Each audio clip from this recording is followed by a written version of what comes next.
Hakuna Matata. Philosophie. Hakuna Matata. Bah oui, c'est notre vieux credo. C'est Simba. Donc, préparez-vous. C'est fastoche. Voilà. Ces deux mots régleront tout est propre. C'est vrai. Le futur roi de la terre des lions. On a préparé un timon de remorque. Alors, Bilout, tu fais le front. Allez, Bilout. Là, il y a Timon et Pumba avec un timon. Alors, et si on se faisait une petite grève? Attaque! Attaque! Oh, des larves! En gros, t'es partant? Des larves! Bienvenue. Fondant, croustillant, fondant, croustillant! Croustillant! Fondant! Fondant! Ah, vas-y! Alors là, ah, voilà le chasseur!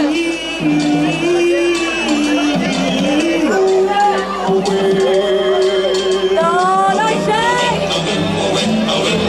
Ah oui, boy, ah oui, boy, ah oui, boy!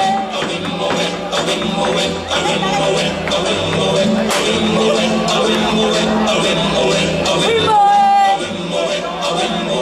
Dans la jungle, terrible jungle, le lion est mort ce soir.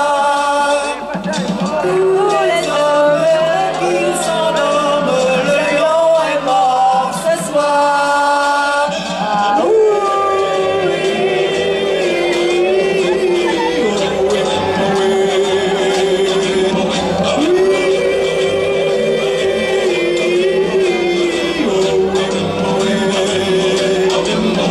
Tous des sages dans le village, le lion est mort ce soir. Plus de rage, plus de carnage, le lion est mort ce soir.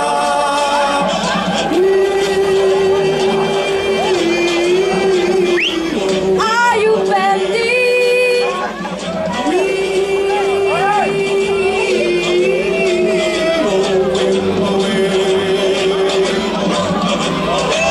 Voilà, c'est la fin pour nos amis les riants. Vous êtes prêts pour Blanche-Neige? Elle se prépare Popoche et Nancy avec Cendrillon. Allez, c'est à vous comme... I like to move it, move it. I like to move it, move it. I like to move it, move it. You like to move it. I like to move it, move it. I like to move it, move it. I like to move it, move it. You like to move it. I like to move it, move it. I like to move it, move it. I like to move it, move it. You like to move it. I like to move it, move it. I like to move it, move it. I like to move it, move it. You like to move it. All girls all over the world. Original master.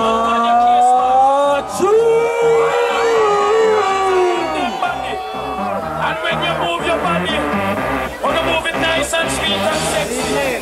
Au matin, les 7 nains souhaitent féliciter Blanche-Neige et le prince pour leur mariage.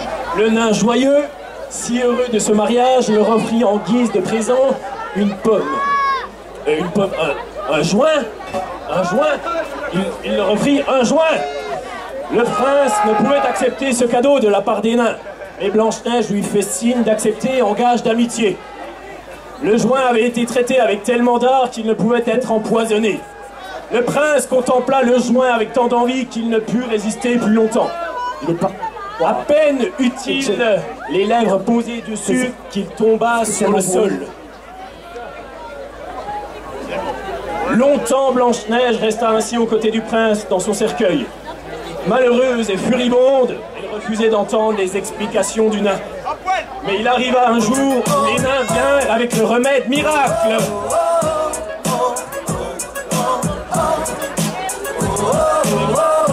Est-ce que tu m'entends? Eh oh, est-ce que tu me sens? Eh oh, touche-moi, je suis là. Eh oh, oh, oh, oh, oh. Blanche-Neige dit au nain, mais comment Comment vous faire confiance après ce que vous avez fait?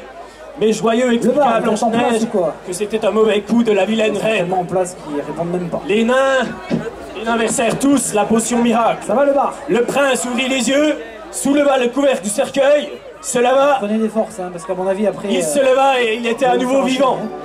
Seigneur, où suis-je? Auprès de moi, répondit Blanche-Neige avec tant d'allégresse. Et tout le monde connaît la fin. Ils vécurent heureux et eurent beaucoup d'enfants. Bravo, on peut...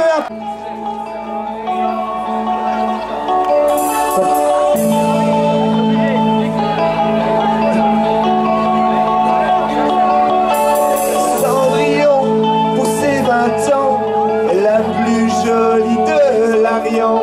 Son bel amant, le prince Munon, la prend dans son tracteur blanc.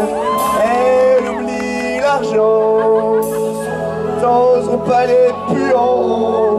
Pour ne pas voir que les popoches se lèvent, elle ferme les yeux et dans ses rêves, elle part. Encore une sale histoire. Encore une sale histoire.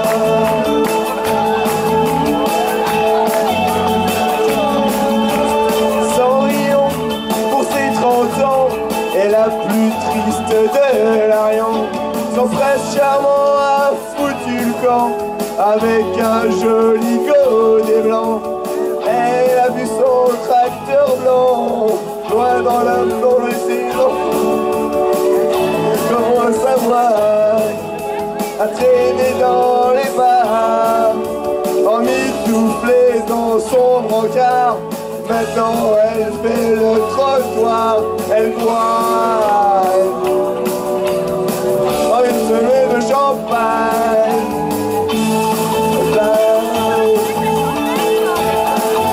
Encore une bouteille de champagne.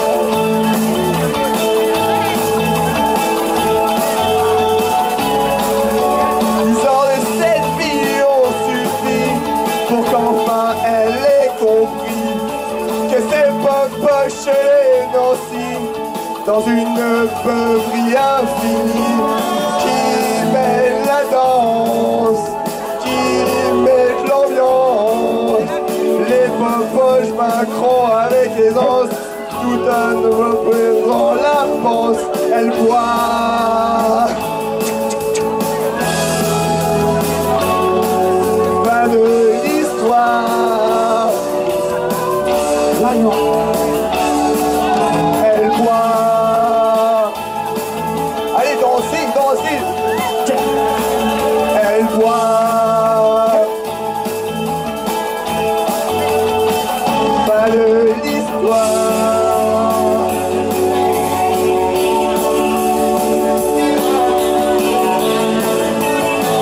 Voilà, on peut applaudir nos amis de Chalaise. C'est à vous. Mesdames et messieurs, bonsoir. Les contes se terminent souvent par « et ils vécurent heureux et eurent beaucoup d'enfants ». Mais savez-vous que dans le cas de la petite sirène, tout ne s'est pas passé comme prévu? Voici l'histoire. Suite au film, Eric, belle tête de vainqueur, toujours plus amoureux d'Ariel, désirait un enfant plus que tout au monde. Malgré de nombreux essais, doucement d'abord,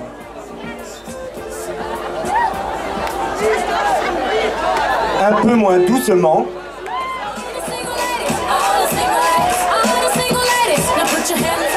puis brutalement,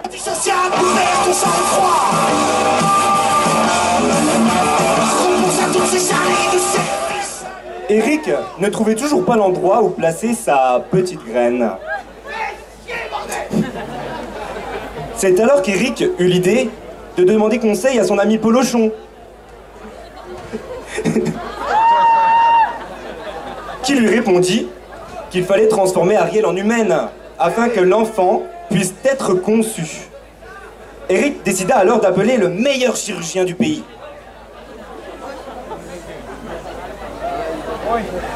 Lors de leur rencontre,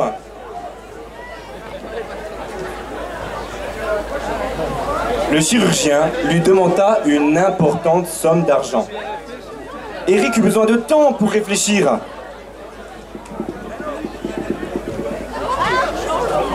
Après mur, maintenant le cul, mur. Allez, bouge-toi. Oh, mûre réflexion, il accepta l'opération, qui lui coûta bien sûr toutes ses économies. Son désir d'enfant était si fort qu'il finit ruiné. Le chirurgien accepta alors de réaliser l'opération, périlleuse, mais demanda à Eric de ne pas y assister, car elle demandait beaucoup de concentration. Oh. Opération, s'il vous plaît. Il y en a qui n'ont pas compris, apparemment. Devant. Ouais, c'était la partie qu'on n'avait pas révisée, ça, je crois. La musique? La musique?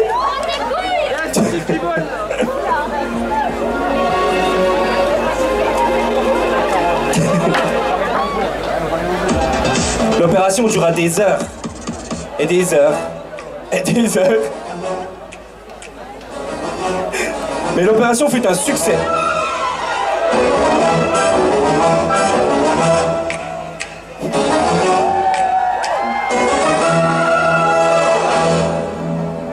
Neuf mois plus tard, Ariel était sur le point d'accoucher.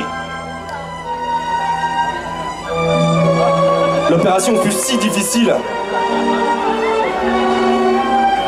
Mais il ressemble étrangement à quelqu'un, celui-ci.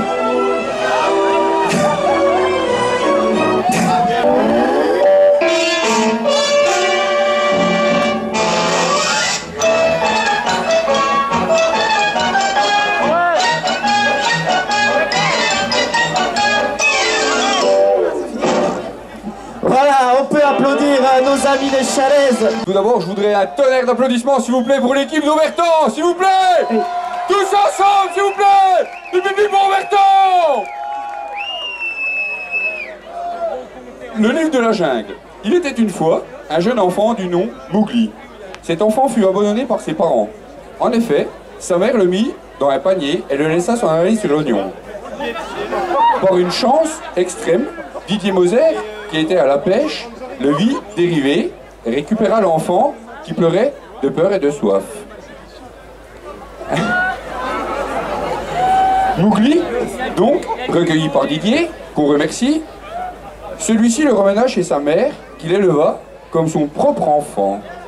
Didier le présenta à toute l'équipe d'Aubertan de la fête des sports qui l'ont accueilli comme l'un des leurs.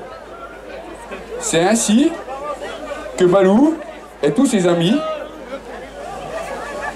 de la jungle d'Aubertan lui apprirent à profiter de la vie et surtout à boire des pressions. Et c'est donc en chanson que cette bande d'amis peu ordinaires profite de la fête des sports et continue à apprendre à Mowgli une certaine philosophie.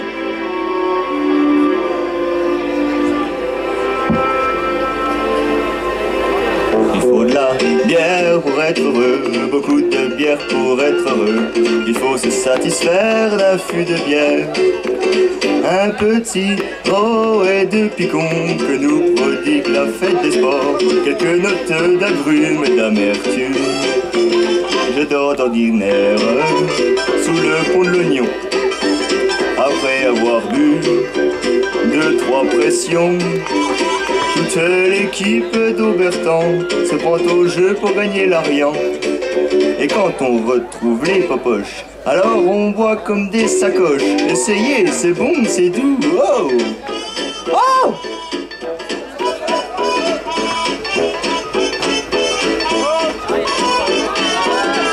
Il en faut vraiment peu, très peu pour être heureux. Mais oui, pour être heureux, il faut de la bière pour être heureux. Beaucoup de bière pour être heureux. Et on applaudit s'il vous plaît pour Aubertan. Allez le public tous ensemble pour Aubertan, du bon côté, buvez, posez et resservez. Et sur place ce soir vous dormirez.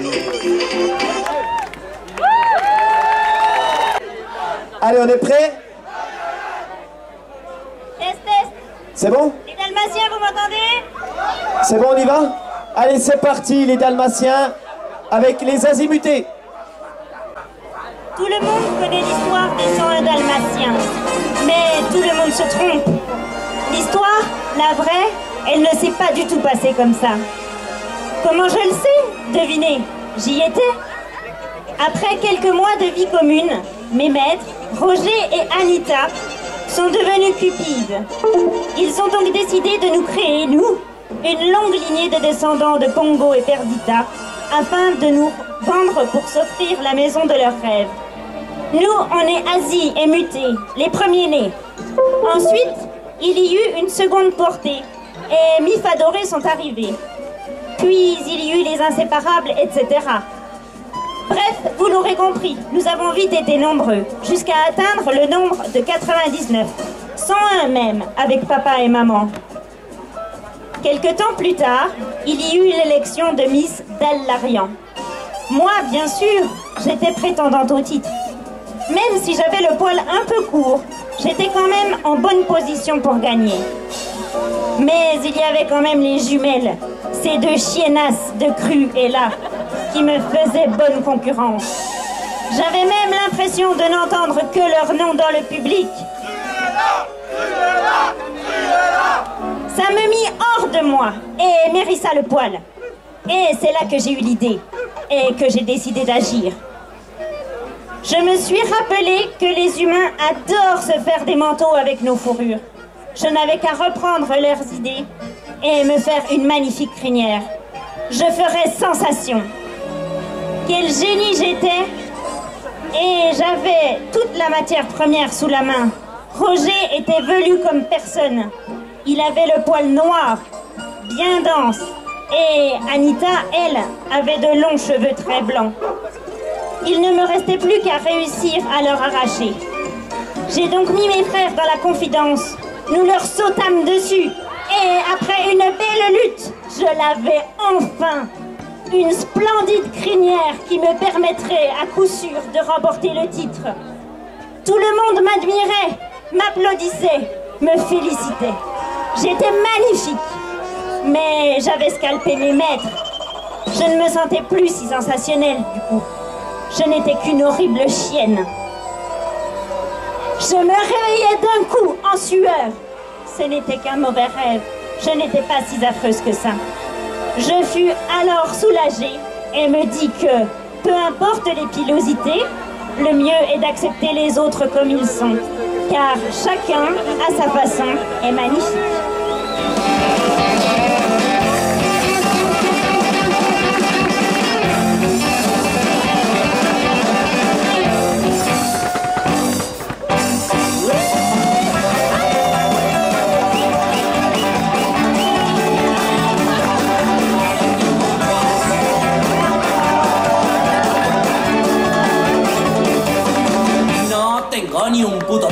Voilà, on peut applaudir, on peut applaudir.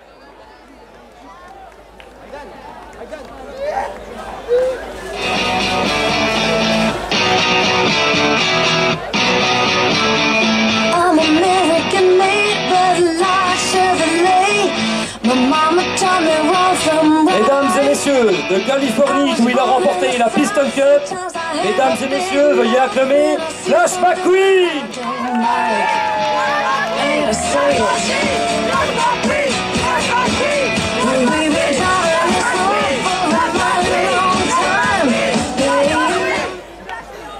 Quel succès, Flash! Qu'avez-vous à répondre à tous vos admirateurs et admiratrices?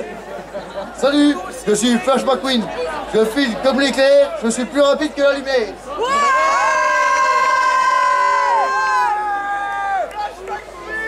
À propos d'éclair, Flash, que pensez-vous de la décision de rouler à 80 sur la RN 57?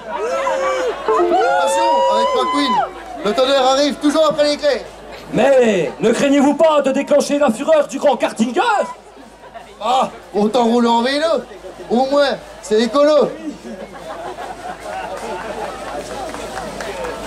Monsieur Fumancourt, quel est votre avis sur la question? Waouh, elle est bonne ta question.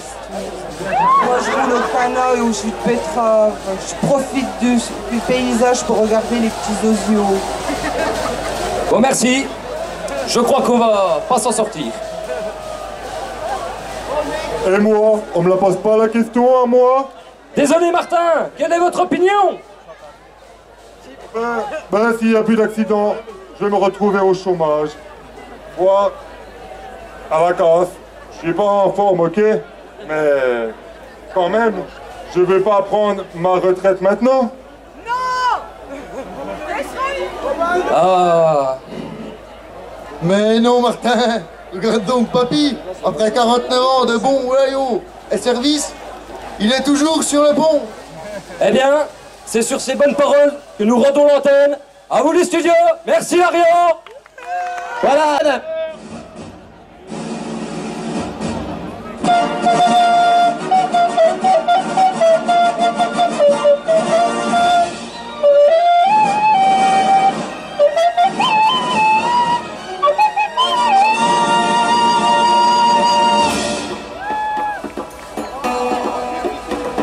Je vais vous raconter l'histoire d'une princesse nommée Jasmin. Bon, un peu gai, je vous l'accorde. Celle-ci s'était enfuie du palais après une terrible prise de tête avec son père. Ce dernier tenait absolument à la caser avec des prétendants qu'elle ne kiffait pas vraiment. Jasmin en avait assez. Elle courut longuement afin de quitter le palais et se retrouva en pleine cambrousse à l'arrière. Dans cette contrée de Haute-Saône, elle fit la rencontre d'un beau gosse, Aladdin, accompagné de son pote le singe Abu.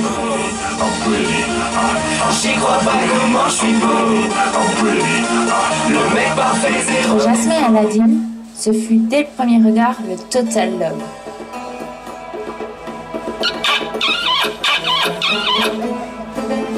Mais leur histoire d'amour ne s'annonçait pas si simple. Le grand méchant terrifiant vizir Jafar voulait lui aussi pécho la princesse, pour devenir le grand boss du palais. Il lança des recherches pour retrouver la princesse.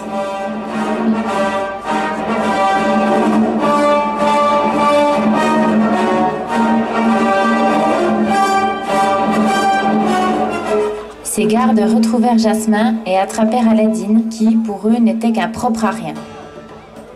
Jafar, un peu con, confia à sa peluche Iago son idée super top, retrouver la lampe magique afin d'épouser de force la princesse. Mais Aladdin avait tout capté et décida lui aussi de chercher la lampe avec son peuple singe.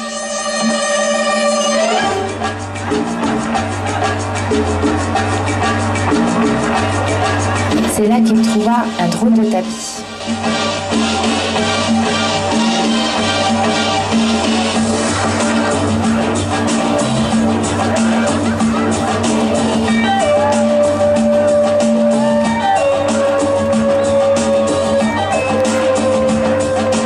Après des heures de recherche, Abu trouva enfin la lampe. Ils frottèrent si fort qu'un mystérieux génie apparut.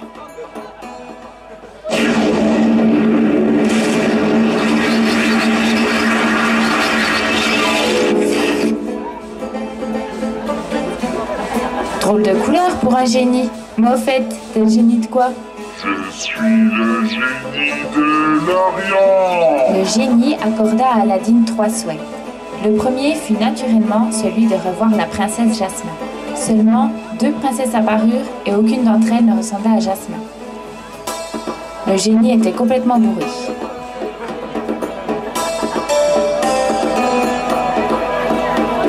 Après un second essai, le génie fit apparaître la vraie princesse, accompagnée de son tigre Raja.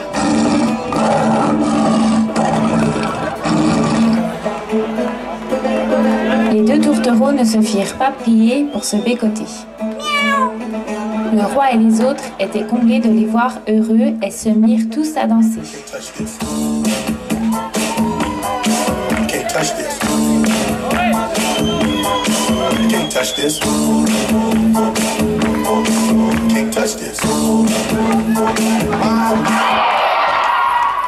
Mais attendez, il lui restait pas un dernier souhait?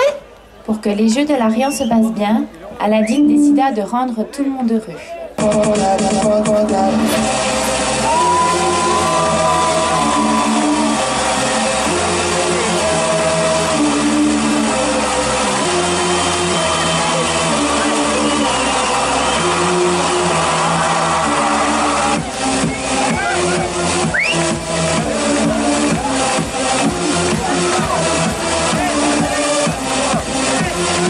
Voilà, on peut applaudir nos amis. Arendelle est un endroit merveilleux où les habitants vivent heureux. Personne ne se doute que le roi et la reine cachent un lourd secret. La plus âgée de leurs filles, la Reine des Neiges, possède un pouvoir magique aussi beau que dangereux. Elle peut geler les choses et fabriquer de la neige toute l'année. Aux yeux d'Anna, sa petite sœur, la Reine des Neiges est une fée. Mais quelques années plus tard, le jour du couronnement de la Reine des Neiges, une dispute éclate entre les deux sœurs. La Reine des Neiges gèle accidentellement tout le royaume. Elle s'enfuit. Anna part à la recherche de sa sœur pour dégeler le royaume. Mais malgré la demande insistante d'Anna, la Reine des Neiges ne veut pas retourner à Arendelle. Elle pense que les gens ne pourront jamais l'accepter telle qu'elle est. Une fois de plus, les deux femmes se disputent. Les deux femmes se disputent violemment. La Reine des Neiges, prise par une colère incontrôlable, devient complètement schizophrène.